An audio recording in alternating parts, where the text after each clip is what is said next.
Alors voilà, ce soir au programme, au menu, Apocalypse 11, qui est... puis en passant, je me suis fait vacciner aujourd'hui, fait que je ne sais pas quel effet secondaire ça pourrait avoir, mais jusqu'à date, ça va très bien. Mais si tout d'un coup, ce soir, je perds la carte ou vous voyez mes yeux partir dans la grise de bine, vous saurez pourquoi. Je me suis fait avant midi, juste avant midi, 11h quelque chose, 11h40. Mais ça va bien. J'ai quasiment l'impression que c'est une joke, cette histoire-là. Je ne suis pas sûr que je me suis fait vacciner. Hein. En tout cas. Ah, c'est donc. Ben, c'est le même que tout le monde ici.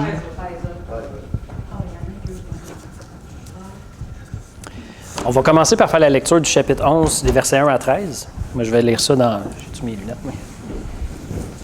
Lire ça dans la version seconde.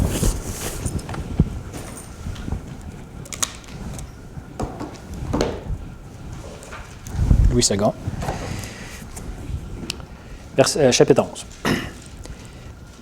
On me donna un roseau semblable à une verge en disant « Lève-toi et mesure le temple de Dieu, l'autel, et ceux qui y adorent.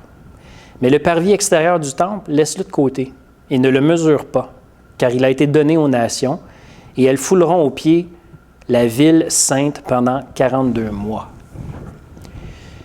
Je donnerai à mes 2 témoins le pouvoir de prophétiser, revêtus de sacs, pendant 1260 jours. Ce sont les 2 oliviers et les 2 chandeliers qui se tiennent devant le Seigneur de la terre. Si quelqu'un veut leur faire du mal, du feu sort de leur bouche et dévore leurs ennemis. Et si quelqu'un veut leur faire du mal, il faut qu'il soit tué de cette manière. Ils ont le pouvoir de fermer le ciel afin qu'il ne tombe point de pluie pendant les jours de leur prophétie. Et ils ont le pouvoir de changer les eaux en sang et de frapper la terre de toute espèce de plaie, chaque fois qu'ils le voudront. Quand ils auront achevé leur témoignage, la bête qui monte de l'abîme leur fera la guerre, les vaincra et les tuera. Et leurs cadavres seront sur la place de la grande ville, qu'on nomme symboliquement Sodome et Égypte, là même où leur Seigneur a été crucifié. Des hommes d'entre les peuples, les tribus, les langues et les nations verront leurs cadavres pendant 3 jours et demi, et ils ne permettront pas que leurs cadavres soient mis dans un sépulcre. Et à cause d'eux, les habitants de la terre se réjouiront et seront dans l'allégresse, et ils s'enverront des présents les uns aux autres, parce que ces 2 prophètes ont tourmenté les habitants de la terre. Après les 3 jours et demi, un esprit de vie venant de Dieu entra en eux, et ils se tinrent sur leurs pieds, et une grande crainte s'empara de ceux qui les voyaient. Et ils entendirent du ciel une voix qui leur disait « Montez ici ». Et ils montèrent au ciel dans la nuée, et leurs ennemis les virent. À cette heure-là, il y eut un grand tremblement de terre, et la 10e partie de la ville tomba. 7000 hommes furent tués dans ce tremblement de terre, et les autres furent effrayés et donnèrent gloire au Dieu du ciel. Voilà. Amen. Très énigmatique. Il y a eu beaucoup d'encre qui a coulé en lien avec ce texte-là. Et inutile de vous le rappeler, mais je vous le rappelle pareil. C'est juste une façon de parler. Inutile de vous rappeler que je ne suis pas ici pour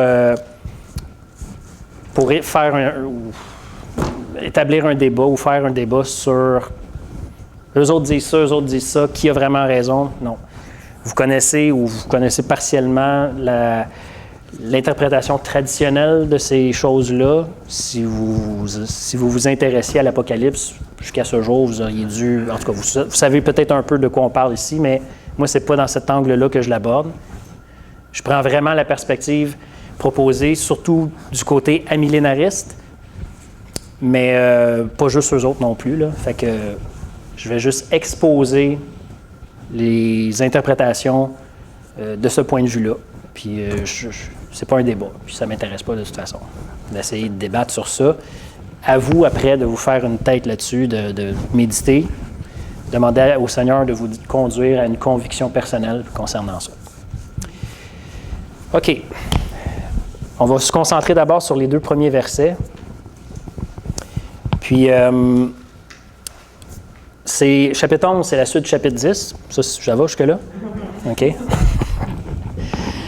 il semble que, parce qu'on commence tout de suite par une action là, qui est posée, on donne à Jean un roseau. Bon, ben, c'est vraiment dans la continuité du chapitre 10. Il semble que ce soit le même personnage qu'au chapitre précédent, qu'on a vu la semaine passée. Donc, l'ange de l'Éternel, qui est fort probablement une manifestation terrestre du Seigneur ressuscité. Mais pourquoi est-ce qu'il se manifestait comme ange de l'Éternel? On a proposé la semaine dernière que c'est parce que Jean, dans un point de vue terrestre, là, il voit quelque chose qui se passe d'un point de vue terrestre. Et donc, l'ange de l'Éternel dans l'Ancien Testament, c'est celui qui guidait son peuple à travers le désert vers l'héritage promis. Et on est exactement dans la même situation en tant qu'Église. Le Seigneur est avec nous à tous les jours jusqu'à la fin du monde pour nous guider à travers le désert de ce monde, l'hostilité de ce monde, jusque vers cette nouvelle terre promise. Fait que il y aurait cette idée-là qui est véhiculée par le fait que Jean voit un ange puissant, mais un ange différent, donc probablement l'ange de l'Éternel. Maintenant, c'est le même personnage qui semble ici donner à Jean le roseau pour mesurer. C'est une canne qui a une certaine mesure, une dimension précise pour mesurer. Et ça, c'est un geste qu'on voit dans l'Ancien Testament à quelques reprises, dont, entre autres, puis je vais vous les donner tout de suite, les références, c'est dans Ézéchiel, mais on ne les lira pas, là. Ézéchiel, les chapitres 40 à 48, c'est une vision qu'Ézéchiel a d'un temple à Jérusalem, mais un temple pas comme les autres, pas comme celui de Salomon, il est complètement différent. Puis l'ange qui est avec lui va mesurer dans le détail près, là, ce nouveau temple. Puis on voit aussi dans Zacharie, chapitre 1 à 4, le même phénomène. Puis celui-là, on va en lire une petite portion tantôt. Donc, cet ange donne à Jean une canne pour mesurer. Et puis, ce qui nous confirme que c'est probablement, pas que c'est probablement, mais que c'est fort probablement le Seigneur, cet ange. C'est au verset 3, quand il dit « Je donnerai à mes 2 témoins ». Le verset 3 qu'on vient de lire, là, « Je donnerai à mes 2 témoins ». Les témoins, là, dans le Nouveau Testament, c'est les témoins du Seigneur. Puis la personne ici parle comme si c'était ses témoins à lui. Fait que cet ange parle comme le Seigneur. « Je donnerai à mes 2 témoins ». Bon, restons-en là pour l'instant. Oui, c'est ça. On est toujours dans une vision ici que Jean a, mais du point de vue terrestre. Donc, on lui demande de mesurer un temple. Dans la Nouvelle Alliance, le temple ne sert plus à rien. D'accord? Rappelez-vous le discours d'Étienne, par exemple, ou même l'apôtre Paul plus tard, qui a pris le relais d'Étienne, va vraiment mettre l'emphase sur le fait que le temple est inutile. Et c'est d'ailleurs une des bonnes raisons pourquoi les Juifs ont décidé de lapider Étienne. Parce qu'il blasphémait. Mais il dit, le temple, on a atteint le but, Christ est le nouveau temple. Et son Église, finalement. Fait que ce que Jean va mesurer ne peut pas être le temple. Ça n'aurait aucun sens qu'on demande à Jean de mesurer un temple, le temple de Jérusalem physique, par exemple. Puis de toute façon, au moment où Jean écrit, le temple est probablement, où il écrit l'Apocalypse, le temple est probablement déjà détruit. Fait que, parce qu'on est proche des années 90 dans ce coin-là, selon une interprétation très possible, très probable. Fait que, qu'est-ce qu'il va mesurer? C'est quoi le temple dans le Nouveau Testament? C'est Jésus, oui, mais vous êtes le temple du Saint-Esprit, vous êtes le temple de Dieu. Donc, c'est l'Église, probablement, et on va voir cette possibilité-là comme vraiment la plus probable. Mais avant, Jean, bon, c'est ça, il se fait donner un roseau, puis c'est ça, puis on lui demande de mesurer le temple de Dieu, l'autel, et ceux qui y adorent. Mesurer ceux qui y adorent, ou probablement en voulant dire de compter ou considérer ceux qui adorent dans ce temple-là. C'est un acte symbolique, comme on l'a dit tantôt. Mesurer, prendre des mesures, ça arrive au moins 2 fois important dans l'Ancien Testament. Puis c'est dans des visions que Jean, pas que Jean, mais Ézéchiel est témoin de ça, puis Zacharie aussi. Et c'est donc symbolique. Ça veut dire quoi, prendre les mesures du temple? Pourquoi c'est important de prendre les mesures du temple ou de la ville de Jérusalem, ou en tout cas, selon la vision, ou selon la référence de l'Ancien Testament, peu importe. Là. Mais pourquoi est-ce que ça serait important? Qu'est-ce que ça veut dire, prendre des mesures? Il y aurait 3 Il y en a plusieurs qui ont été interprétés, mais je pense que j'en ai 3 ici. 3 propositions. Qu'est-ce que ça peut bien vouloir dire? Je vous résume ça là, vraiment simplement, en tout cas le plus simplement possible. Selon certains, la prise de mesure exprime l'idée d'une construction. Il y a quelque chose qui va se construire ou qui est en construction, donc on prend des mesures. Hein? C'est comme tout bon constructeur et architecte veut suivre le plan. Et l'idée de suivre un plan ici, mais c'est très précis. On veut vraiment... Et dans le cas de la vision d'Ézéchiel, les mesures sont vraiment particulières parce qu'on a une symétrie, on cherche la perfection. Ben bon, il y a quelque chose en construction. Mais puisqu'on est dans le Nouveau Testament et que... C'est un maringouin, ça? Ben oui, toi. Les maringouins sont commencés. Vous ne voyez pas, mais je vous le dis, j'ai eu une vision et il y a un maringouin. C'est un effet secondaire. OK, c'est un effet secondaire du vaccin, ça? Ah. Excusez. Ça commence. Je ne sais pas qu'est-ce que je vais avoir tantôt. Peut-être un ange ou... OK. On est dans le Nouveau Testament. Donc, le temple, on veut mesurer le temple, puis on vient suggérer que c'est probablement l'Église. Sinon, ça n'aurait aucun sens d'un point de vue de l'œuvre accomplie, de mesurer l'ancien temple. Bon. Fait que pourquoi est-ce qu'on veut mesurer l'Église? Est-ce que l'Église est en construction? Ben oui. Jésus a dit « Je bâtirai mon Église ». Puis tant qu'il n'est pas revenu, on pourrait dire que l'Église est en construction et qu'il ajoute des pierres vivantes à son bâtiment, à son édifice, qui sont les personnes qui se convertissent, qui répondent à son appel. Bon. Et il fait ça par la puissance de son esprit, qui agit au milieu de nous, puis c'est ça.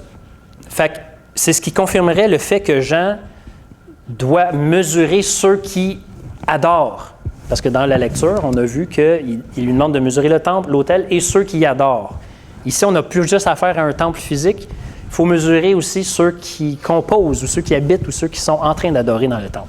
Fait que ça ferait un genre de parallèle où, en fait, ça indiquerait qu'on a vraiment affaire au nouveau temple qui est constitué de pierres vivantes.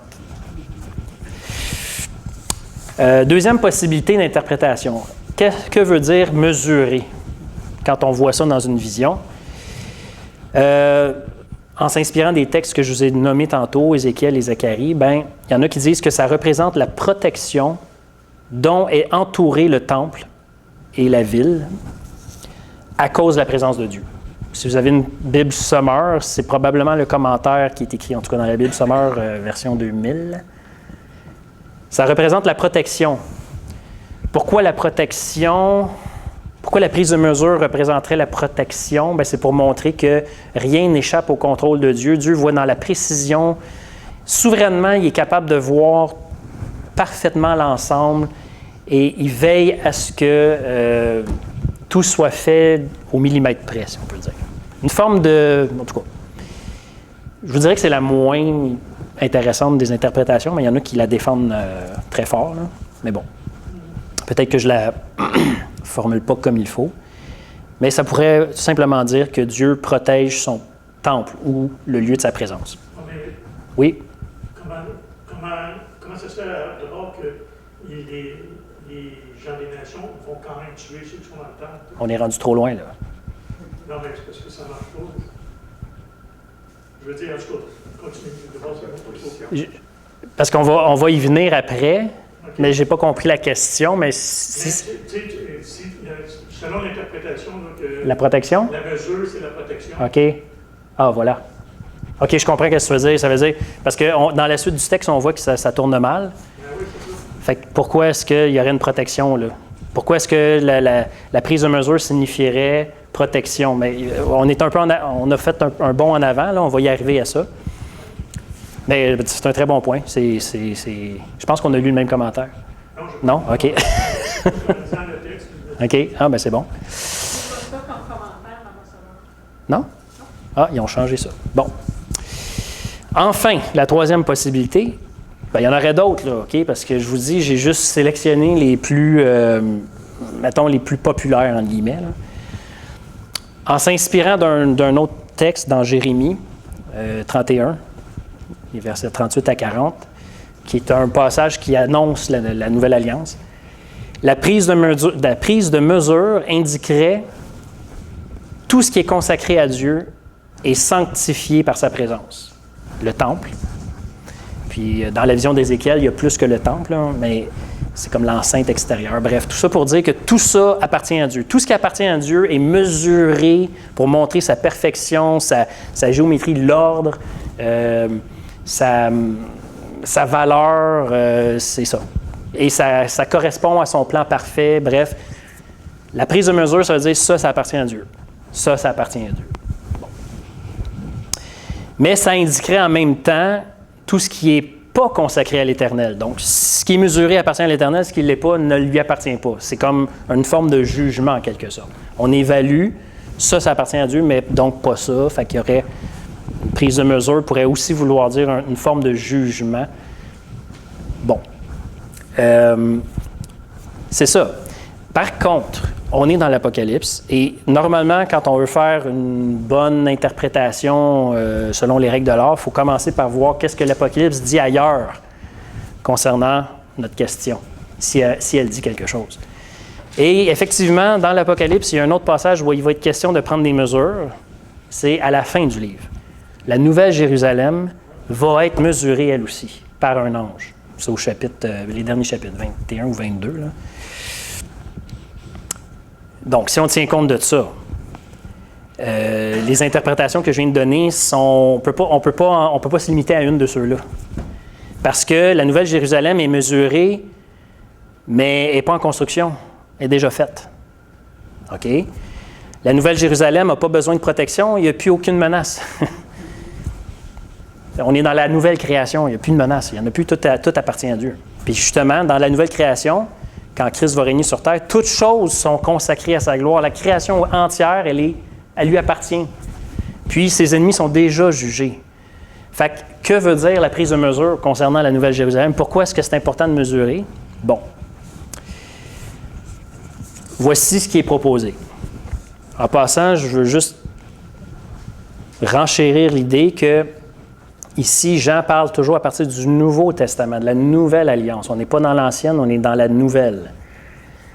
Et on est d'un point de vue terrestre. Jean, il est sur terre, il a vu l'ange de l'Éternel poser son pied sur la terre, sur la mer, puis là, il est toujours là, puis on lui donne un roseau pour mesurer le temple, donc l'Église.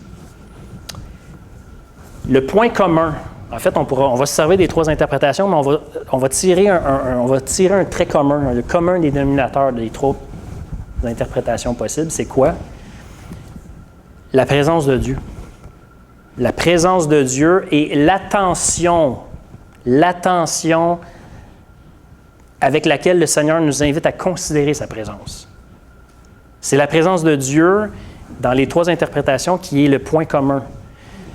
En d'autres mots, c'est la présence de Dieu au milieu de son peuple qui connaît son peuple et qui en fait un assemblage avec une précision d'architecte et de constructeur. C'est lui qui bâtit son Église, mais qu'est-ce qui bâtit l'Église? C'est la présence vivante au milieu de nous. S'il n'y a pas de présence vivante du Seigneur ressuscité au milieu de nous, il n'y a pas d'Église.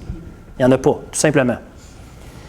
C'est la présence vivante de Christ avec son peuple qui garantit que toute chose concourt au bien. Et attention, quand on lit ça dans Romains, que toute chose concourt au bien, ça ne veut pas dire que tout tourne pour le mieux, de notre point de vue.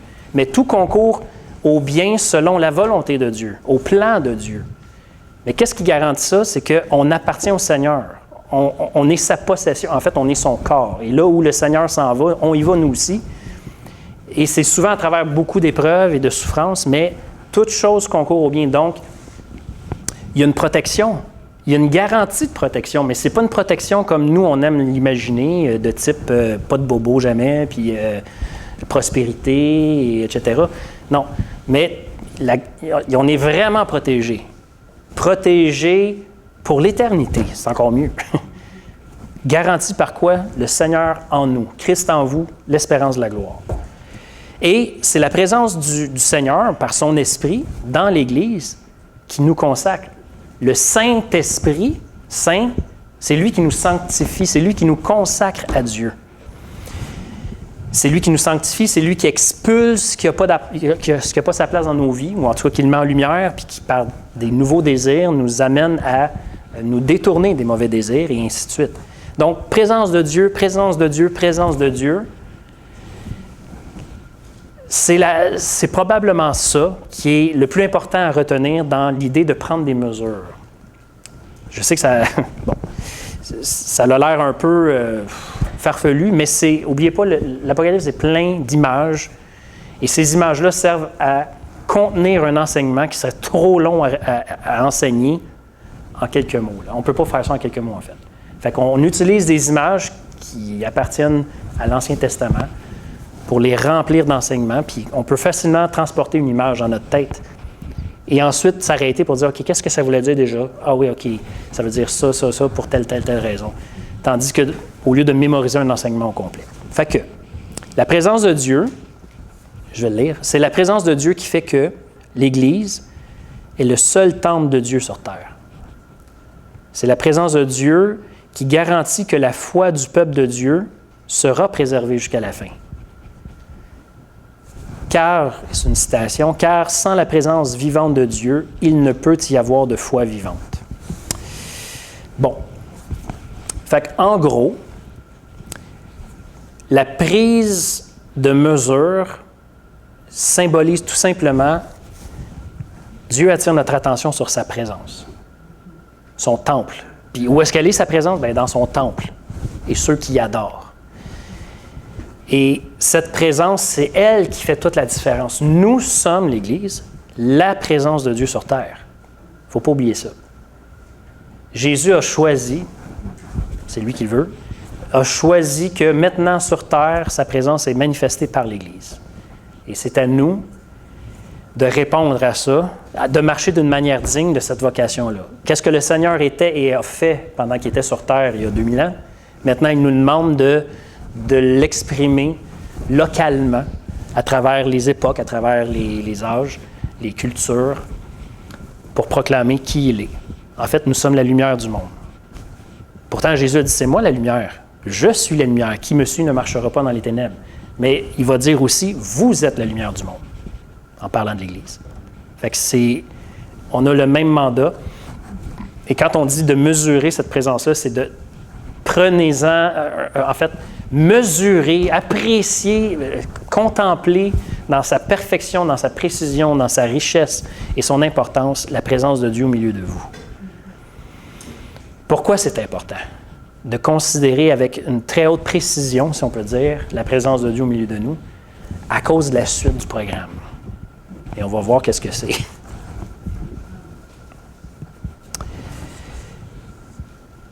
Verset 2, c'est là où les interprétations vont encore plus se mêler. Mais je n'ai pas l'intention de vous mêler. Mais les gens ne s'entendent vraiment pas sur la suite. Pas qu'ils ne s'entendent pas, mais il y a beaucoup de différentes opinions. Je vais lire. « Mais le parvis extérieur du temple, laisse-le de côté et ne le mesure pas, car il a été donné aux nations, et elles fouleront aux pieds la ville sainte pendant 42 mois. » OK. Fait que Jean mesure le temple, l'autel, ceux qui adorent, mesure l'Église, mais le parvis du temple, ou le parvis extérieur, laisse-le de côté et donc ne le mesure pas, car il a été donné aux nations. C'est quoi le parvis extérieur? Il y avait le temple lui-même là, qui contient, dans sa boîte, on va dire que la boîte du temple, c'est quoi? C'est le lieu saint et le lieu très saint. À l'extérieur, il y avait la cour intérieure, il y avait l'autel où est-ce qu'on faisait les sacrifices. On égorgeait les animaux, les holocaustes et tout ça.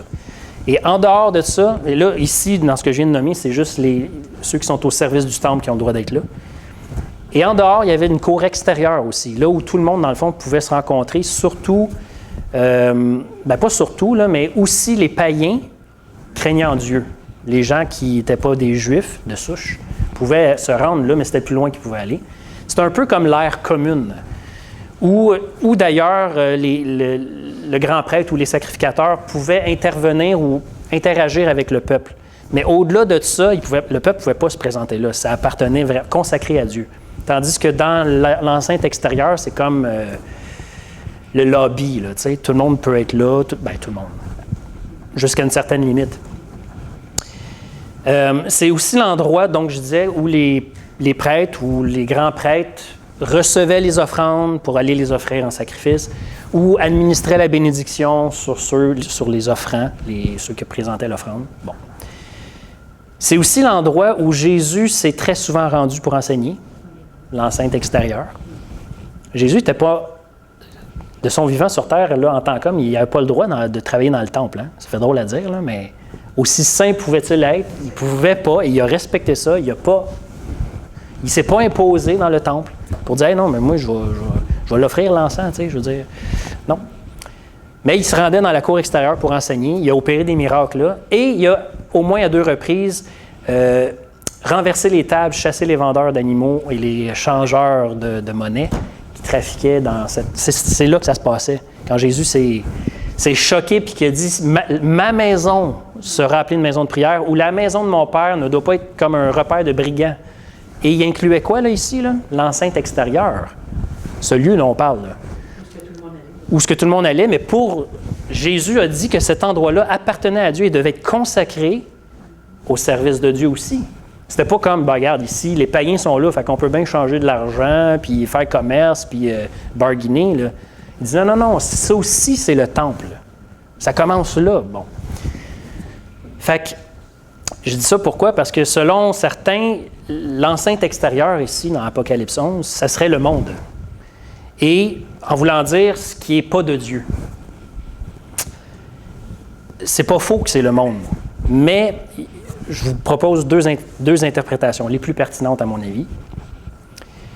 En disant à Jean plutôt de ne pas mesurer l'enceinte extérieure et la ville sainte, qu'est-ce qu'il veut dire? Soit le Seigneur indique que cette partie qui est en dehors de l'Église, parce que là on a dit que le temple, l'autel et ceux qui y adorent, c'est l'Église. Donc, ce qui est en dehors ou sur le perron de l'Église,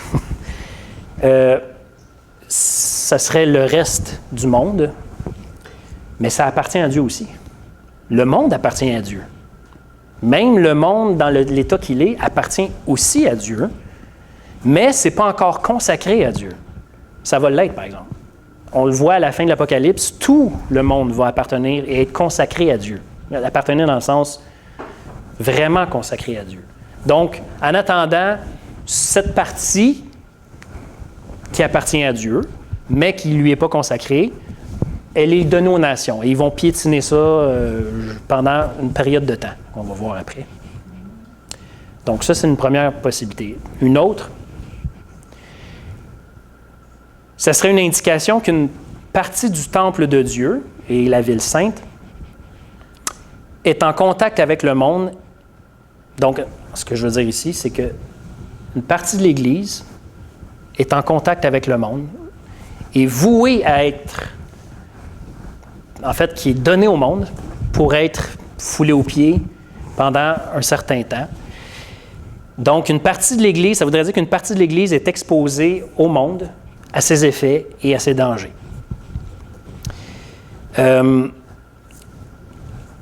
En fait, en d'autres mots, je vais le résumer, le temple et ceux qui le composent, donc l'Église, reposent en sécurité dans la présence de Dieu, sa souveraineté. Donc, il y a vraiment une sécurité, leur salut est sécure. Puis c'est vraiment, la gloire de Dieu vraiment les maintient, les conserve, les conduit. Sa présence est vraiment une sécurité, une protection. Sa présence nous consacre et tout ça. C'est une réalité pour nous, là. On vit vraiment ça. Par contre, la cour extérieure et la ville sainte représente l'Église dans le monde. Mais pas de ce monde, mais dans le monde. Parce que sinon, Dieu nous aurait enlevés, là. Mais il nous laisse ici. Et donc, c'est le lieu où l'Église doit servir de témoignage et subir parfois le même sort que son Seigneur, c'est-à-dire être foulé aux pieds. Donc, on parle d'insécurité physique. On peut souffrir de notre témoignage. On peut souffrir jusqu'à la mort même, certains. Et ça, jusqu'au retour du Seigneur.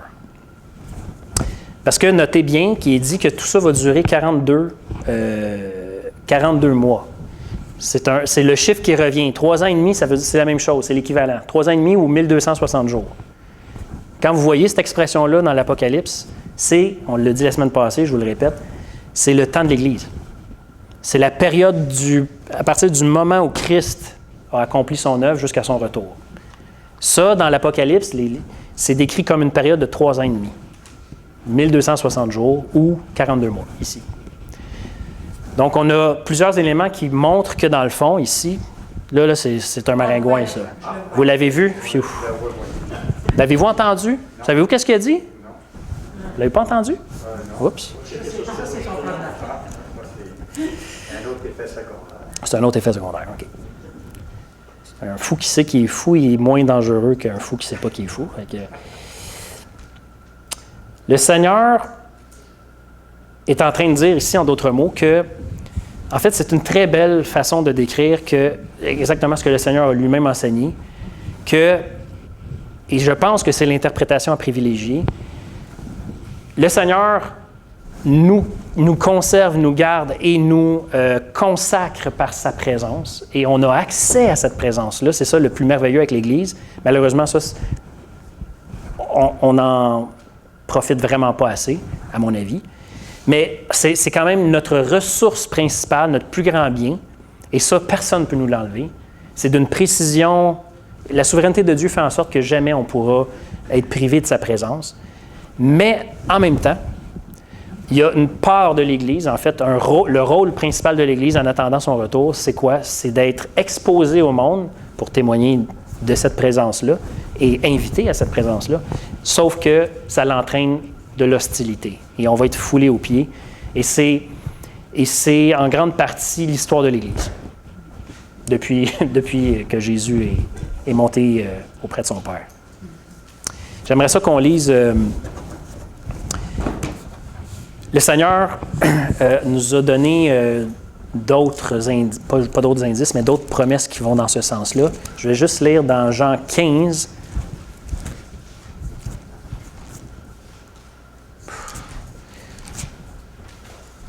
Jean 15. Je ne pourrais pas lire toutes les références que je me proposais de lire, mais c'est pas grave. Les versets 18 à 21. Jean 15, verset 18. « Si le monde vous hait, sachez qu'il m'a haï avant vous. Si vous étiez du monde, le monde aimerait ce qui est à lui. Mais parce que vous n'êtes pas du monde et que je vous ai choisi du milieu du monde, à cause de cela, le monde vous hait. Souvenez-vous de la parole que je vous ai dite. Le serviteur n'est pas plus grand que son maître. S'ils m'ont persécuté, ils vous persécuteront aussi. S'ils ont gardé ma parole, ils garderont aussi la vôtre. Mais ils vous feront toutes ces choses à cause de mon nom, parce qu'ils ne connaissent pas celui qui m'a envoyé. » Fait que, bon, le Seigneur c'est une promesse. C'est pas des genres de promesses qu'on aime beaucoup, mais c'est une promesse quand même.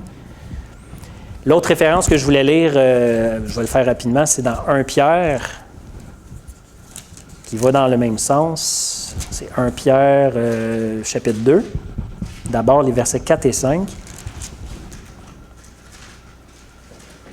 Regardez bien, je pense que c'est plus intéressant celui-là. Bien, pas plus intéressant, mais plus en lien avec notre texte. Verset 4. « Approchez-vous de lui, de Jésus, pierre vivante, rejetée par les hommes, mais choisie et précieuse devant Dieu. Et vous-même, comme des pierres vivantes, édifiez-vous pour former une maison spirituelle, un saint sacerdoce, afin d'offrir des victimes spirituelles agréables à Dieu par Jésus-Christ. » Ça, on a la première partie, on a le verset 1 de notre chapitre 11 d'Apocalypse, là, ici. « Approchez-vous de Dieu. Vous êtes le temple de Dieu. Édifiez-vous et en une maison spirituelle ou par l'Esprit ou de l'Esprit, en fait. Vous êtes au service de Dieu, un saint sacerdoce, c'est ça que ça veut dire. Vous êtes au service dans le temple. Par contre, allons voir maintenant les versets 9 à 13. Vous, au contraire, donc, vous êtes une race élue, un sacerdoce royal, encore là, l'idée de service dans le temple, une nation sainte, un peuple acquis, afin que vous annonciez les vertus de celui qui vous a appelé des ténèbres à son admirable lumière, vous qui autrefois n'étiez pas un peuple et qui maintenant êtes le peuple de Dieu, vous qui n'aviez pas obtenu miséricorde et qui maintenant avez obtenu miséricorde. Bien-aimés, je vous exhorte comme étrangers voyageurs sur la terre ou dans le monde, ou en tout cas, à vous abstenir des convoitises charnelles qui font la guerre à l'âme. Ayez au milieu des païens une bonne conduite afin que là même où ils vous calomnient, comme si vous étiez des malfaiteurs, ils remarquent vos bonnes œuvres et glorifient Dieu au jour où il les visitera, et ainsi de suite.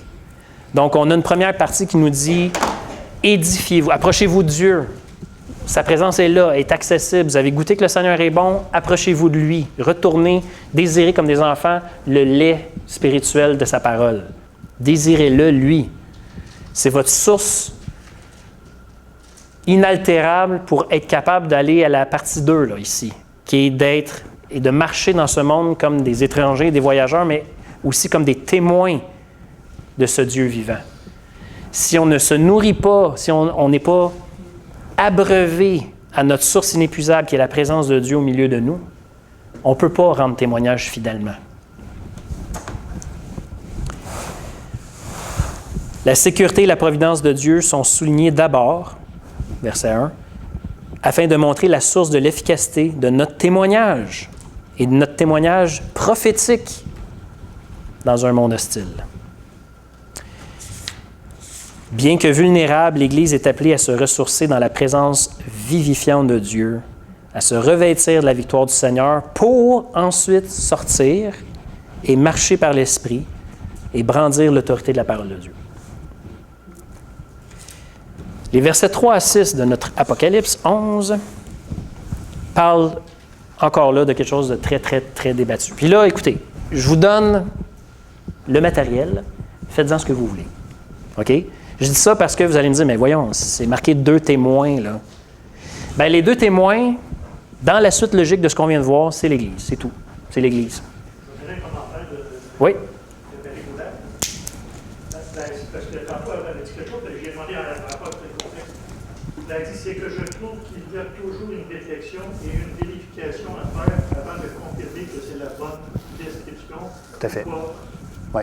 J'honore que l'on cherche toujours à faire ressortir la vérité à la Bible parle. Pasteur Dominique, merci pour tes paroles.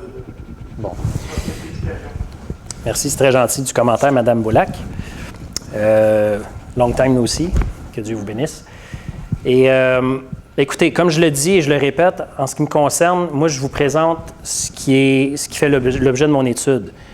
Retournez, voir ou vérifier par vous-même, ça c'est certain. On a assez, moi j'ai personnellement assez mangé de l'interprétation dispensationaliste, prémillénariste. Donc moi je ne reviens pas là-dessus, puis je ne l'expose même pas vous avez bien vu là, que je ne l'expose même pas ici, parce que les ressources sont déjà très abondantes. Moi je vous montre plutôt d'autres perspectives, tout aussi crédibles à mon avis. Maintenant à vous de faire un choix après ça. Je n'impose pas ce point de vue-là.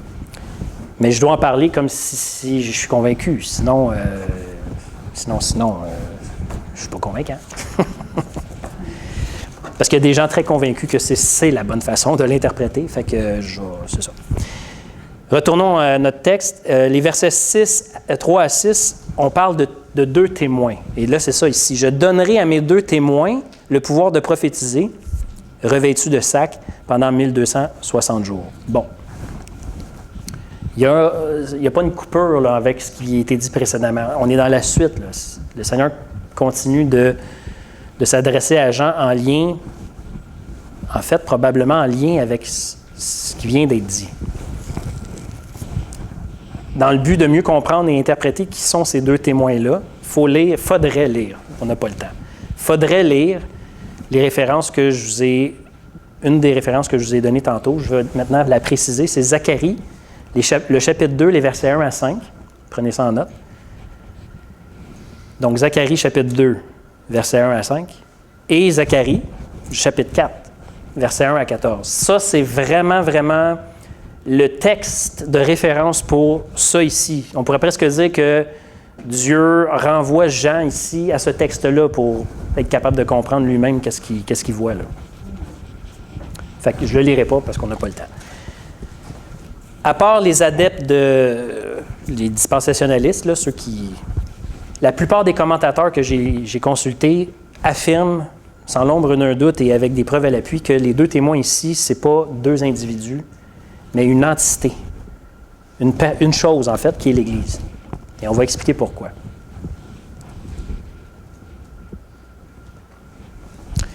C'est l'Église, dans sa vocation, en tant que représentante de la royauté et de la sacrificature de notre grand roi et prêtre, Jésus.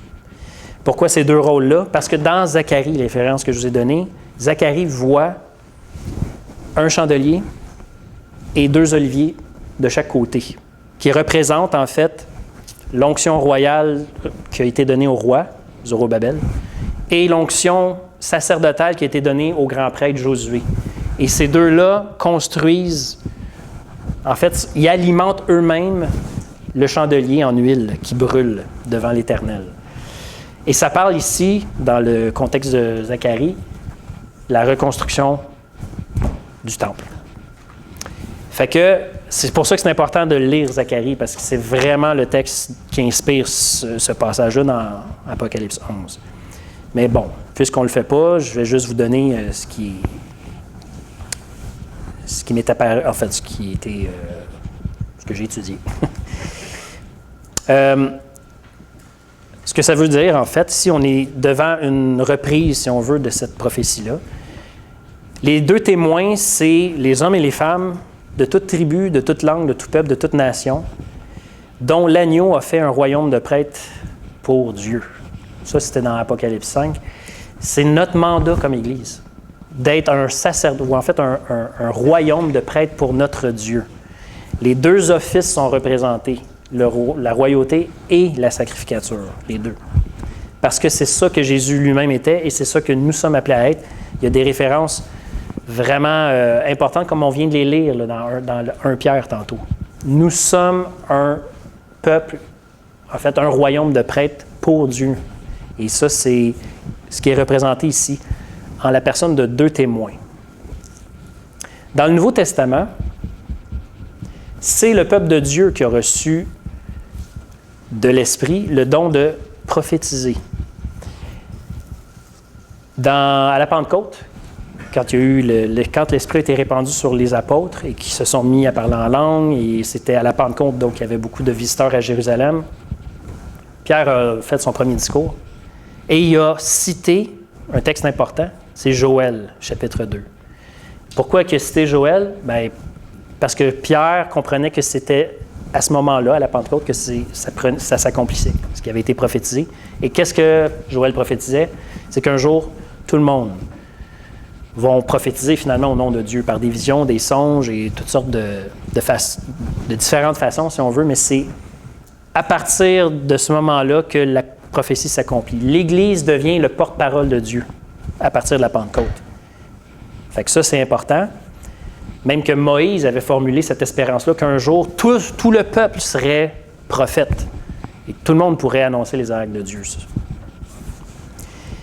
Dans l'Apocalypse, on l'a vu il y a déjà un moment, c'est les églises qui sont représentées par des chandeliers, n'est-ce pas? Le Seigneur, quand Jean voit sa première vision du Seigneur, il marche au milieu de 7 chandeliers qui sont les églises. Ici, dans notre texte, ce sont les 2 oliviers et les 2 chandeliers qui se tiennent devant le Seigneur. Chandelier, dans l'Apocalypse, c'est l'Église, ou les églises. Il est d'ailleurs dit que les 2 témoins se tiennent devant le Seigneur de la terre. Pourtant, ils sont exposés aux menaces du monde. Ils vont se faire même tuer, au verset un peu plus loin. Là.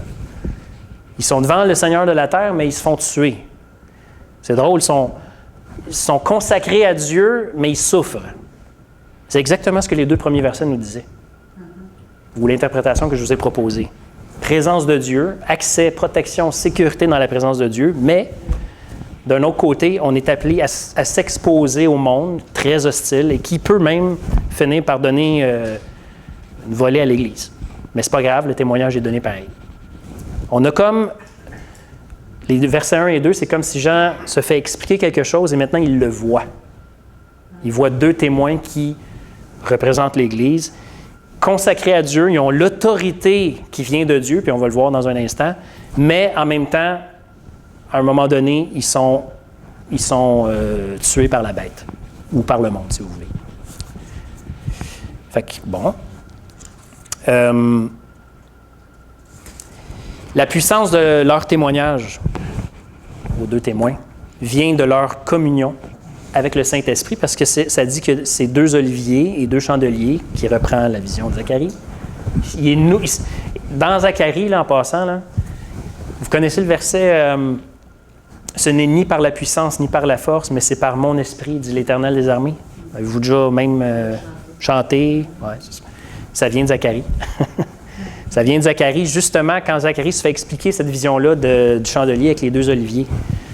Parce qu'il y avait de sérieux doutes à l'époque que le temple serait vraiment reconstruit, la ville et tout ça.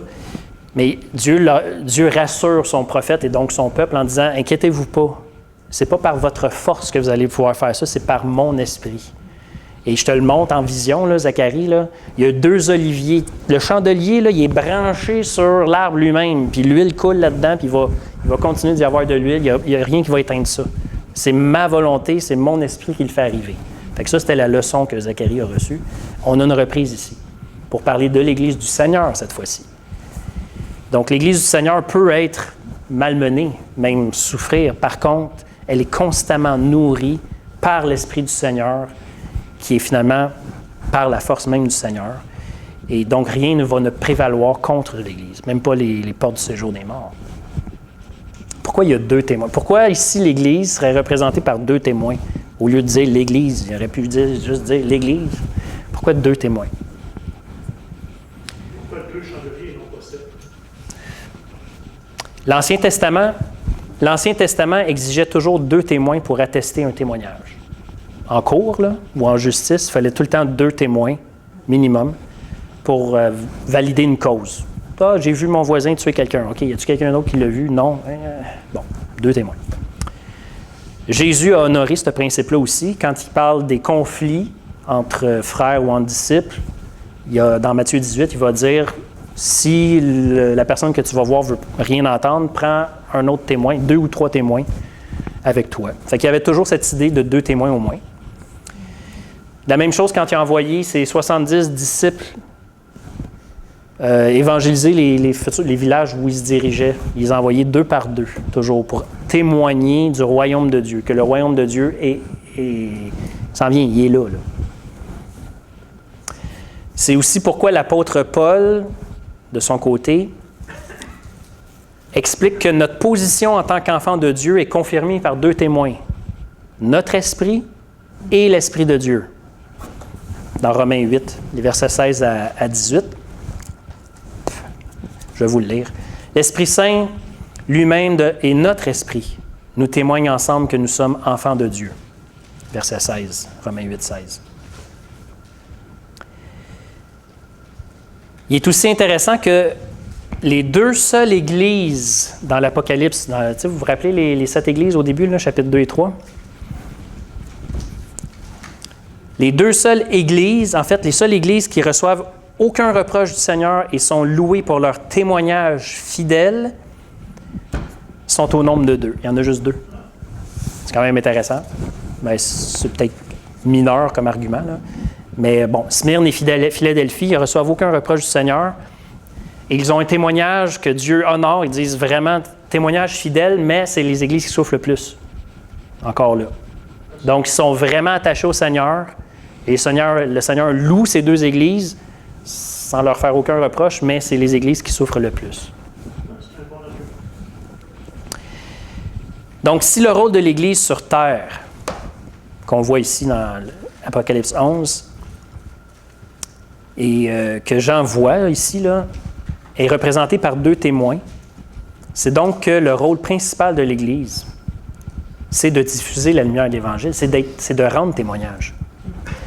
Jean a une vision de l'Église sur terre. C'est quoi le rôle de l'Église en ce moment? C'est de rendre témoignage. C'est ça qu'on a à faire. C'est ça notre rôle. Mais c'est un projet d'équipe. C'est pas un projet individuel seulement. On peut le faire individuellement, mais l'idée principale ici, comme ce l'est même dans les lettres de Paul, rendre témoignage, c'est en Église qu'on fait ça. Avec les forces des uns et des autres. C'est un projet qui mobilise tous les membres, chacun selon ses forces, comme je viens de le dire. Finalement, les versets, toujours dans les versets 3 à 6, là, ce qui est spécial, bon, OK, il leur est donné de... Si quelqu'un veut faire du mal à ses témoins, du feu sort de leur bouche et dévore leur ennemi. Ils ont même le pouvoir de fermer le ciel afin qu'aucune pluie ne tombe pendant ce temps-là, de changer l'eau en sang, de frapper la terre de toute espèce de plaie chaque fois qu'ils le voudront. Bon, attends un peu là. Est-ce qu'on parle ici toujours de l'Église? Bon. Les deux témoins ils ont, de toute évidence, en passant, ce n'est pas des signes pris au hasard. Je ne sais pas si vous repérez des choses là-dedans, là, mais entre autres, je ne sais pas, moi, mettons, fermer le ciel. Je ne sais pas si vous pensez à Élie, là, mais lui a prié pour pas qu'il pleuve pendant 3 ans et demi. L'eau change en sang, on le sait, ça c'est Moïse. Quoi d'autre? Toute espèce de plaie. Le mot plaie ici peut faire justement référence encore aux plaies d'Égypte, là, donc sous la conduite de Moïse. Le feu qui sort de la bouche, en passant, puis dans l'Apocalypse, tout ce qui sort de la bouche, généralement, c'est un symbole pour parler des mots, une parole puissante. Mais Jérémie utilise, en fait, Dieu parle à Jérémie dans son livre, là, dans Jérémie 5, et il va dire que ma parole dans ta bouche, là, Jérémie, là, ça va être comme du feu, et ceux à qui tu vas parler vont être comme du bois. Parce que là, Dieu est fâché. Dieu envoie son prophète parler au prophète, mais est-ce qu'il y a du feu qui est sorti de la bouche de Jérémie? Ben non. Mais la parole de Dieu a consumé, on pourrait dire, la conscience de ces gens-là, de son époque. Et on a probablement le même genre d'idée ici. Les deux témoins, ou on pourrait dire l'Église, ont une autorité qui donne à leur parole le pouvoir de tourmenter les consciences. Le verset 10 nous dit que les gens, quand ils vont voir que les témoins sont morts, se réjouissent parce qu'ils étaient tourmentés. Donc, les deux témoins, ou l'Église, tourmentent par leur parole. Avez-vous déjà annoncé l'Évangile à quelqu'un qui a réagi d'une manière excessive? Ou, je ne sais pas, ou qui, puis toi, puis ton Dieu, ou tu sais, qui vous envoie quasiment promener, ou qui dit, depuis que tu m'as parlé de ça, puis... bon. En tout cas, je veux juste vous raconter une petite anecdote, sans nommer de nom, là. Mais notre fille, à un moment donné, quand on est arrivé au début ici, a témoigné à ses jeunes amis avec les mots qu'elle avait à l'époque de Jésus. Et une de ces petites filles-là, quelques jours plus tard, s'est plaint à ses parents. Je ne sais pas comment elle est venue à le savoir, probablement qu'elle se l'est fait dire. Elle a parlé de ça à ses parents, mais il n'y a pas juste ça. C'est qu'elle faisait des cauchemars. Ma fille a simplement témoigné de Jésus, Dieu, avec ses mots, puis comme ça. Pardon? Elle avait parlé de l'enfer. Bon, ça fait partie du message. Et cette petite fille-là en a fait des cauchemars au point d'en parler à ses parents. Et les parents nous ont fait savoir qu'il ne fallait plus qu'on parle de ça avec sa fille. C'est simple, là, on parle des mots d'un enfant. Moi, je vois ici des mots qui tourmentent. Parce que l'Évangile, c'est ce que ça va provoquer dans la conscience des gens. Il va y avoir toutes sortes de réactions. Il y en a qui vont répondre à ça. Il y en a qui vont réagir à ça. Et certains plus violemment que d'autres. Donc, on a probablement ici une image très forte qui nous dit à quel point l'Évangile est puissant et va toucher les cœurs et les consciences au point de tourmenter les gens. Quand Étienne témoignait devant le Sanhédrin, à un moment donné, quand vous lisez ça dans Acte 7, il se bouche les oreilles. Les enseignants du peuple se bouchent les oreilles. Ils ne veulent plus rien entendre. Ils sont complètement... ils ont pété une coche devant le témoignage d'Étienne. C'est ça que l'Évangile produit.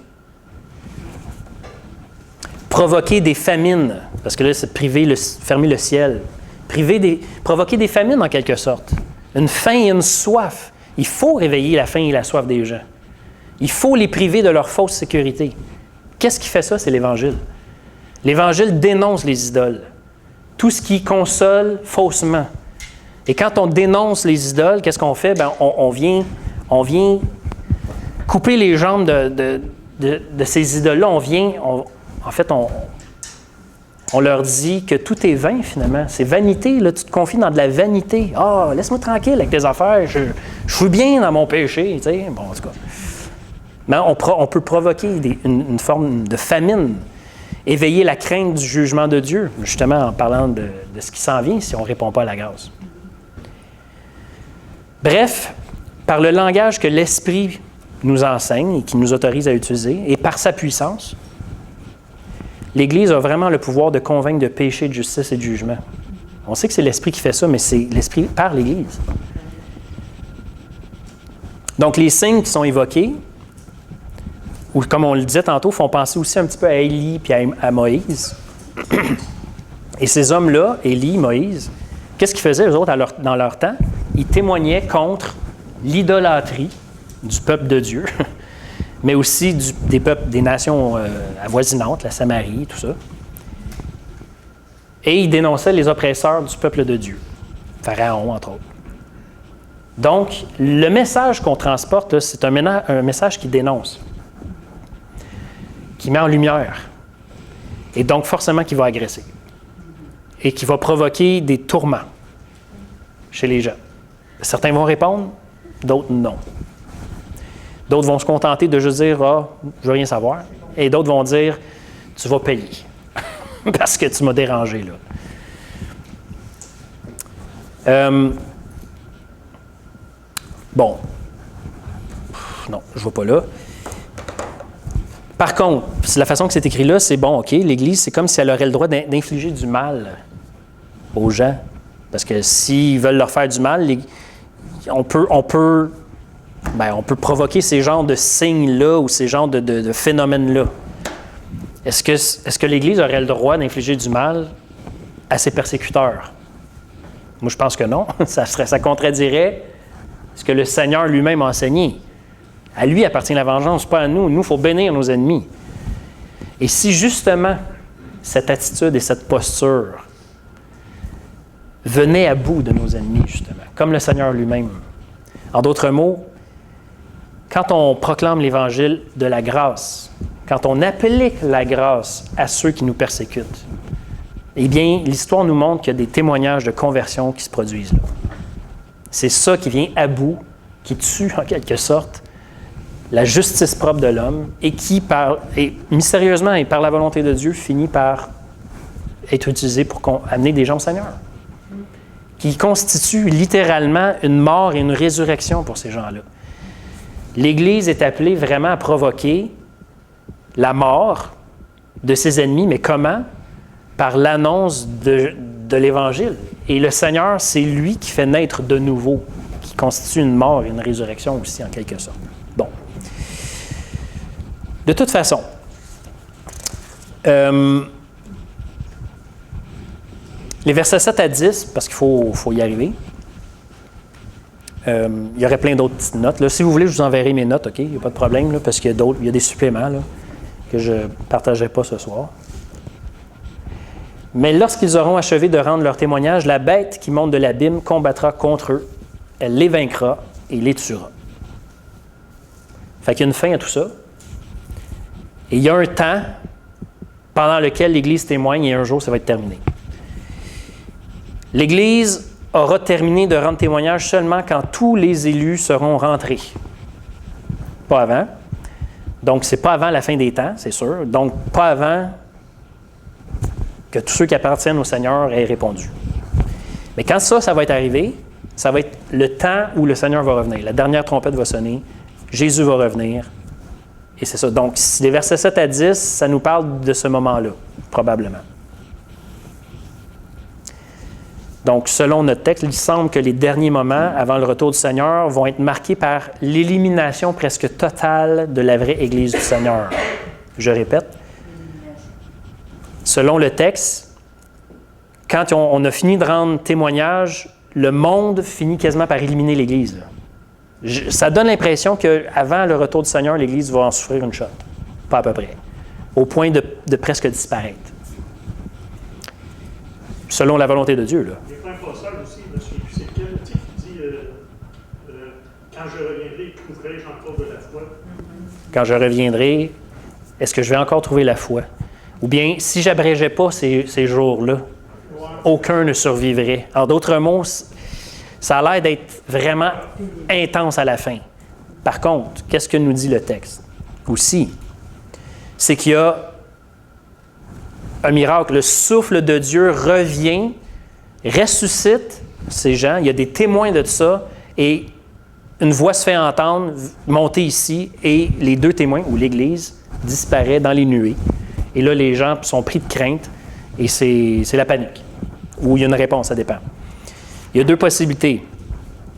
Ou bien l'Église va être vraiment réduite à un faible et presque imperceptible reste, un petit reste, une petite minorité presque invisible, suivi d'un immense réveil. Parce qu'il y en a qui proposent que la résurrection, parce que c'est le langage d'Ézéchiel 37, ça. La vallée des ossements, là, le souffle de Dieu qui rentre dans les corps et qui règne. C'est une résurrection spirituelle. Est-ce qu'ici, il serait suggéré que l'Église va être quasiment détruite, mais au dernier moment, avant le retour du Seigneur, il va y avoir un puissant et un grand réveil. Les gens vont être pris de crainte et même le verset 13 dit qu'ils vont donner gloire à Dieu. Peut-être. Ça serait intéressant. Je ne dis pas non à ça. Ou bien, ce que le texte nous dit ici, c'est que l'Église est pratiquement éliminée, encore une fois, mais le Seigneur qui abrège ça, pour pas que l'Église disparaisse complètement, ou peu importe, le Seigneur, à ce moment-là, dit « OK, c'est assez, là, je reviens ». Et là, il appelle, et son Église, de tous les ans, de toutes les époques, ressuscite et va le rejoindre. On parle de l'enlèvement, mais au même moment que le Seigneur revient. L'Église rejoint le Seigneur. Tout le monde, par exemple, tous les chrétiens de toutes les époques, ceux qui sont morts ressuscitent, et ceux qui sont encore vivants, eux autres, ils sont transformés, rejoignent le Seigneur dans les airs et reviennent avec lui pour rétablir le règne. Et c'est la fin. Fait qu'il y aurait ces deux possibilités-là. Ça a l'air d'être ça que le texte nous dit ici. Une ou l'autre. Mais les deux sont tout aussi intéressantes. Je ne sais pas, selon votre préférence. Ça comporte bien avec Thessaloniciens. Thessaloniciens, qu'est-ce que ça dit? Tu sais, quand il dit à la fin, les morts en Christ ressuscitent. Oui, c'est ça. Ensemble, nous serons. Tout le monde ensemble, oui, c'est ça. Ça correspondrait à l'idée de l'enlèvement de l'Église dont il est question dans Thessaloniciens, entre autres. Et finalement, les deux derniers versets, 12 et 13, parce qu'on arrête là, il y a, quand, je vais les lire, là, et ils entendirent du ciel une voix qui leur disait « Montez ici », et ils montèrent au ciel dans la nuée. Et leurs ennemis les virent, ils ont vu ça. Et à cette heure-là, il y eut un grand tremblement de terre, et la 10e partie de la ville tomba, 7000 hommes furent tués dans ce tremblement de terre, et les autres furent effrayés et donnèrent gloire au Dieu du ciel. Bon. Il y a beaucoup de détails que je n'ai pas mentionnés, mais on a ici peut-être une idée. 7000. Il y a 7000 personnes qui meurent. Est-ce que le chiffre 7000 vous rappelle quelque chose? Ça apparaît dans l'Ancien Testament, ce chiffre-là, à un moment précis. C'est d'ailleurs, à mon avis, le seul endroit où il est question de ce chiffre-là dans la Bible. 7000. Si je vous dis Élie. Oui. En fait, quand Élie se plaint qu'il dit « Seigneur, il reste juste moi, là, puis Jézabel veut me tuer, je suis fait à l'os. » Le Seigneur dit « Hey, je me suis réservé 7000 personnes qui n'ont pas fléchi le genou devant Baal. Inquiète-toi pas avec ça. Je connais mon peuple et je me suis réservé un peuple. » Bon. Ici, on a le chiffre 7000, mais c'est 7000 personnes qui meurent. Bon, je vais vous faire une histoire courte. Il y a comme une équivalence ici. Pour le nombre de gens qui sont morts, en fait, pour le nombre de gens qui ont été persécutés par le monde, Dieu réclame 7000 personnes.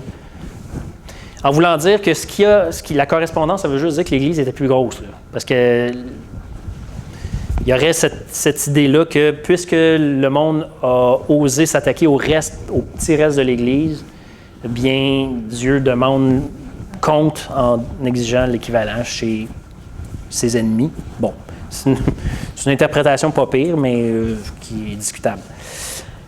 Ce qui est surtout important dans l'ensemble de ce qu'on vient de voir, dans les derniers versets, je parle, c'est que la description des témoins, la description qui est faite des témoins du Seigneur, là, ici, de tout ce qu'ils vivent, de tout ce qui se passe, emprunte un chemin presque en tout point semblable à celui du Seigneur Jésus. Les deux témoins qui sont chandeliers sont la lumière du monde. Ils sont la lumière du monde, ça veut dire c'est eux qui transportent la lumière ou le témoignage du Seigneur. Leurs paroles laissent personne indifférent et produisent de puissants effets, comme le Seigneur.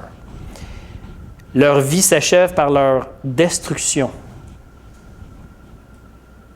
détruit par la bête, qui est le pouvoir en place. Ça, on va voir ça plus tard. Au temps de Jésus, c'est Rome qui a détruit, a autorisé la mort de Jésus. Les 2 témoins, on les prive d'honneur et on expose leurs cadavres pour nuire à leur témoignage, comme Jésus sur la croix. Les gens se réjouissent de leur mort, comme ceux qui avaient assisté à la torture et à la mise à mort de Jésus. Après 3 jours et demi, symbolique, ils sont ressuscités par Dieu comme ultime justification de leur témoignage, en voulant dire « c'était mes témoins. Je les ressuscite devant vos yeux. » Même chose comme pour le Seigneur. Après 3 jours et demi, exactement. Ceux qui les voient sont saisis d'une grande crainte, comme les hommes de la garde qui avaient surveillé le tombeau dans Matthieu 28. Ils ont été saisis d'une très grande crainte quand ils ont été témoins de la résurrection de Jésus, du tombeau vide et tout ça. Les témoins qui sont ressuscités montent dans une nuée aux yeux de plusieurs personnes, comme Jésus devant ses disciples et devant des gens qui doutaient encore, comme on voit encore dans l'Évangile. Suite à ces événements-là, ou suite à leur mort, eux, il y a un violent tremblement de terre, comme après la mort du Seigneur Jésus. Ça aussi, on voit ça dans Matthieu 27. Donc, c'est comme si les 2 témoins suivent le chemin du Seigneur. Ça aussi, c'est un enseignement du Seigneur. En d'autres mots, que le disciple va suivre les traces de son maître. On peut en conclure, citation, que la mission des 2 témoins, l'œuvre missionnaire et prophétique de l'Église, est le prolongement du ministère prophétique d'annonce de l'Évangile accompli par Jésus. On fait juste continuer ce que Jésus a commencé, achevé par les apôtres. Nous, on prend le relais. C'est notre mission, et comme les apôtres du Seigneur selon la tradition, sont tous morts martyrs, eh bien, normalement, là, on ne devrait pas être surpris que ça nous arrive. Mais là, on devrait se surprendre que ça n'arrive pas, là, souvent. Mais on ne souffre pas toujours en martyr comme ça, mais tous nous sommes, d'une manière ou d'une autre, la cible de l'ennemi, peut-être pas toujours physique, mais de l'ennemi invisible. Ça, c'est sûr et certain. En somme, le chapitre 11, ici, est le cœur du message du livre de l'Apocalypse. Et ce n'est pas pour rien qu'il est placé en plein milieu. Il y a 22 chapitres, on est en plein milieu ici. C'est l'ordre de mission et la destinée globale de l'Église. C'est ça ici qui est décrit, en gros. Ça correspond très probablement au contenu du petit livre que Jean a reçu, et on lui a demandé de le manger et de prophétiser après, là. Bien, c'est le contenu du livre qui nous est montré maintenant. C'est ça qui est le message ou la façon de vivre aussi, parce que c'est intégré complètement. C'est ça, la vie de l'Église. Et ce petit livre était peut-être aussi la version condensée ou une partie de la révélation qui était contenue dans le livre de l'Agneau. Il y a comme un enchaînement ici qui nous montre que le Seigneur est pour l'Église, et l'Apocalypse parle de l'Église, et c'est pour l'Église. C'est pas pour nous dire comment le monde va mal aller, là. C'est pas ça le message de l'Apocalypse. Le message de l'Apocalypse, c'est comment l'Église doit être encouragée à persévérer dans sa mission, à suivre l'agneau partout où il va. C'est ça le rôle de l'Église, qui nous est écrit ici en plein milieu, et c'est dit d'une façon franche, là. Ça ne sera pas nécessairement facile, mais il y a une autorité ici qui est décrite, une puissance qui est décrite, qui appartient à l'Église. Et où est-ce qu'elle prend sa source, cette autorité et cette puissance-là? Dans la présence de Dieu. On est secure, on est préservé, on est bienvenu dans la présence de Dieu. C'est à nous le temple, nous sommes le temple. Et nous sommes le temple du Dieu vivant, c'est pas rien, là. Dieu a choisi l'Église, dans tout ce qu'elle est de faible et d'imparfaite, pour faire résider sa présence, et on a accès à ça. Et si on ne se nourrit pas de ça, si on n'y puise pas, on ne peut pas avoir un témoignage, ou en tout cas, notre témoignage n'ira pas très loin. L'interprétation qui est mise de l'avant ici, que je vous ai présentée ce soir, met en évidence l'Église qui se tient en présence de Dieu en même temps qu'elle souffre. Comme les 2 témoins, c'est la même chose. Mais elle tire sa force de cette présence-là, par l'Esprit Saint. Olivier, huile, onction, Saint-Esprit. Et c'est ça qui nous permet de briller. Parce qu'on a cet ordre de mission. Vous êtes la lumière du monde. Et ça nous montre à quel point l'Église est dépendante de l'Esprit dans sa mission. Dépendante de l'Esprit. Alors, mes questions ici, pour vous, que m'inspire le commentaire de Gregory Beale. À quel point sommes-nous dépendants de l'Esprit en ce moment? Personnellement et en tant qu'Église, à quel point sommes-nous dépendants de l'Esprit en ce moment? Dans cette dépendance à l'Esprit, quel est le rôle de la prière individuelle et collective? Une chose qui est certaine, c'est que lorsque le temps d'épreuve va se présenter, et il va se présenter, le vrai degré de notre dépendance envers l'Esprit va se révéler. C'est là qu'on le sait. Si on ne veut pas être repris par le Seigneur comme il a été obligé de le faire avec certaines églises, aussi longtemps qu'on peut dire aujourd'hui, il faut vraiment apprendre à dépendre, à rechercher le secours du Seigneur par son Esprit, à fuir et combattre notre endurcissement à sa voix, parce que c'est ça qui arrive trop souvent et facilement. Il faut apprendre à participer, parce que c'est ça qu'on est appelé à faire, à participer à la nature divine par l'Esprit, marcher selon l'Esprit. Écoutez, je veux dire, l'ensemble des lettres du Nouveau Testament nous parlent de ça, surtout l'apôtre Paul en particulier, en tout cas. Si on ne jouit pas et qu'on ne s'abreuve pas à la présence de Dieu, on ne pourra pas être ce témoignage qu'on est appelé à être. Fait qu'en gros, c'est ça pour ce soir. Puis, il reste quelques minutes si vous voulez poser des questions. Malheureusement, on n'a pas pris de pause, mais...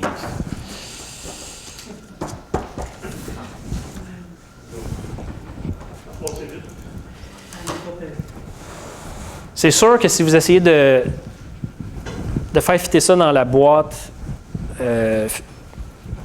qui est d'interprétation futuriste, vous dites, ben non, mais c'est vraiment le temple qui va être reconstruit. Mais non, c'est vraiment 2 témoins que Dieu va envoyer à la manière d'Élie et de Moïse, puis il va vraiment avoir des miracles, du feu qui vont sortir de leur bouche, puis des choses comme ça. Mais moi, ça ne me dérange pas, là. Mais ils ont leur raison de dire ça et de l'interpréter comme ça, avec preuve à l'appui, sûrement. Maintenant, je vous présente ce que beaucoup d'autres ont cru et depuis longtemps aussi. Fait que c'est tout. Cette façon de l'interpréter, par contre, m'encourage plus et m'interpelle davantage. Parce que moi, ce qui va se passer dans le futur, qui est peut-être proche, mais peut-être très éloigné encore, bien, c'est le fun, là. Heureux sont ceux qui vont être témoins de ça, mais pour moi, maintenant, ça sert à quoi, là? Quand je vis quelque chose de tough, là, ou quand j'ai à rendre témoignage, comment je peux être encouragé à persévérer quand on me persécute ou qu'on me menace? Bien là, de le lire de même, je me dis, OK, mais Seigneur, oui, je veux ta présence. Et tu me rappelles que ta présence, elle est solide, elle est sûre, elle est construite autour de moi. J'y ai accès avec mes frères et sœurs, puis on peut vraiment être fortifié là-dedans. Et j'ai vraiment une autorité. Et le message que tu me donnes a une puissance de conviction qui est capable de tourmenter les gens jusqu'à repentance. Donc, on n'a vraiment pas raison. En fait, on n'a pas raison de retenir le message, de se priver de l'annoncer, selon ce qui est écrit ici. De toute façon, on est appelé à la résurrection. Même s'il nous tue, on va revivre et on va même pouvoir Ils ne peuvent pas tuer l'esprit, ça c'est sûr. Une fois que notre témoignage est donné, l'esprit continue de travailler dans d'eux autres, ils sont faits à l'os. Dans le fond, quand on annonce l'Évangile, là, on devrait quasiment dire, excuse-moi, là, mais ta vie, là, je vais gâcher ta vie, OK? Je vais t'annoncer l'Évangile. Dans le sens que ça ne te quittera plus jamais, mais parce que le Saint-Esprit ne va pas lâcher ces gens-là. C'est un peu ça que ça nous dit ici. Mais moi, je suis vraiment interpellé par la présence de Dieu, oui, mais la puissance du témoignage. On ne sait pas quel effet qu'on produit en annonçant le message. Puis c'est une bonne nouvelle? Oui. Puis on veut que les gens répondent à une bonne nouvelle, mais c'est une bonne nouvelle parce que Dieu nous sauve d'un très grave problème qui est son jugement, qui s'en vient et qui est sûr et certain. Fait que ça aussi, c'est la partie du message qui peut être agressante, surtout de nos jours, peut-être plus de nos jours, je ne sais pas. Mais parler de l'enfer aujourd'hui, en tout cas. Fait que voilà, j'espère que... Ça trouve même des enfants. Même des enfants, exactement, c'est ça. Mais aimons la présence de Dieu. Le fruit normal d'aimer la présence de Dieu et de jouir de sa présence, selon l'Écriture, c'est une parole qui... Premièrement, ça va être une capacité, une volonté de témoigner et une parole qui va faire son effet. Aimons la présence de Dieu. On a un petit chat depuis quelques jours. Vraiment cute. Elle est vraiment belle. Une petite minoune toute noire. Vraiment chou, elle est fine. Et savez-vous quoi? Je ne sais pas si les chats sont de même, là, mais elle aime notre présence. Parce que là, on travaille dans le jour, là, tu sais. Il faut qu'elle soit dans la pièce avec quelqu'un. Si on quitte la pièce, bien, aujourd'hui, je l'ai expérimenté. J'étais en bas, elle est venue s'asseoir à côté de moi. À un moment donné, je me lève, je m'en vais en haut. Miaou, miaou, miaou. Là, elle me suit, elle est venue en haut. Puis là, elle aime notre présence. Pas obligée d'être collée, là, mais elle veut nous voir, elle veut être là. Je me dis, waouh, c'est beau, ça. Bien, je pense que le Seigneur nous appelle aussi, en fait, nous a créés pour aimer et poursuivre la présence de Dieu, un peu comme ça, tu sais. En tout cas, je trouvais ça une belle analogie, quoique... Qui sait si on ne se mettra pas à ronronner en présence de Dieu? Bon, je niaise. Fait que voilà, c'est assez pour ce soir. Mais je vais prendre les questions, mais je veux juste prier pour ceux qui veulent quitter, puis sinon on peut continuer à jaser entre nous. Seigneur, je sais que quand on a compris les choses d'une certaine façon, et même pendant des années, ça peut être agressant, ou peut-être même on peut trouver ridicule ce qui a été dit et proposé ce soir, mais c'est pas grave parce que ce qu'il y a à faire comprendre à ton Église, Seigneur Dieu, c'est toi qui s'en occupe. Et puis, donne-nous, et en fait, l'Écriture nous a été donnée pour être un puissant encouragement tout au long de notre pèlerinage dans ce désert hostile et jusqu'à ton retour. Fait que je pense qu'il faut absolument extraire au moins une petite chose, une petite pépite dans ce qui a été dit pour pouvoir être encouragé, fortifié dans la foi. Et ça, je te demande de le faire par ton Saint-Esprit dans le cœur de ceux qui écoutent.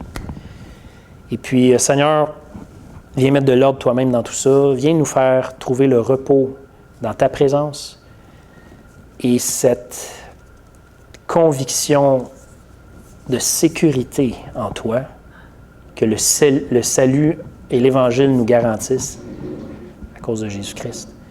Et puis, Seigneur, je pense que d'être rempli par ton Esprit, cette huile fraîche et toujours nouvelle, nous permet d'être des témoins efficaces.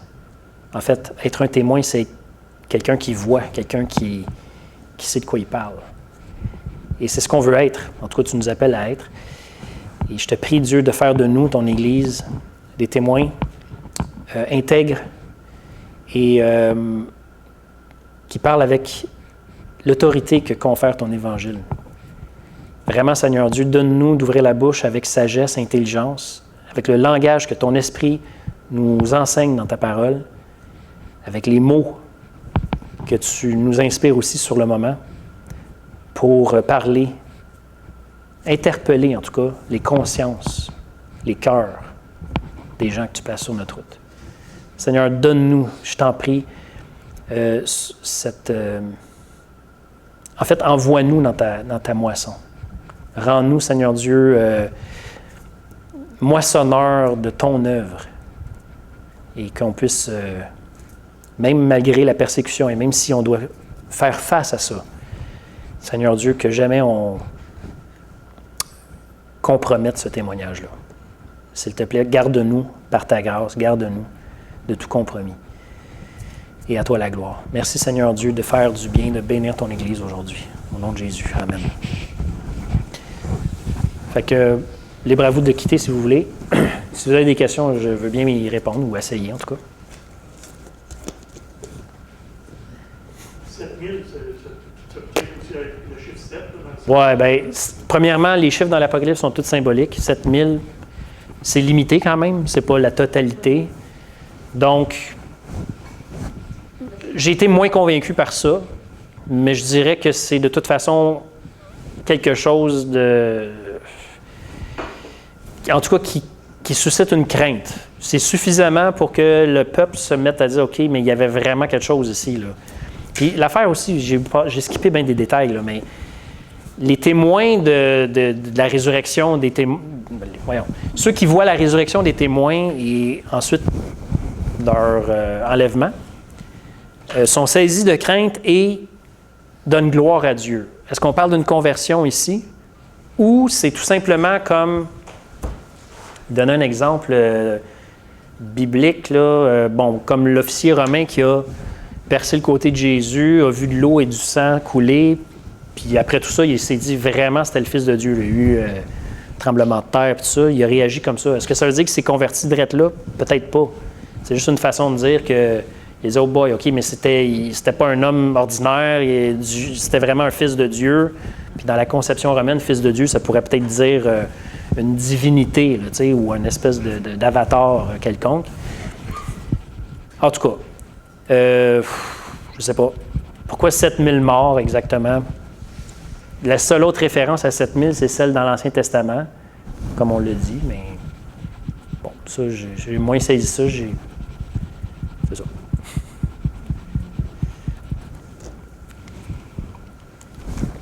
La ville est nommée Sodome, Égypte et la ville où le Seigneur a été crucifié, Jérusalem, en d'autres mots.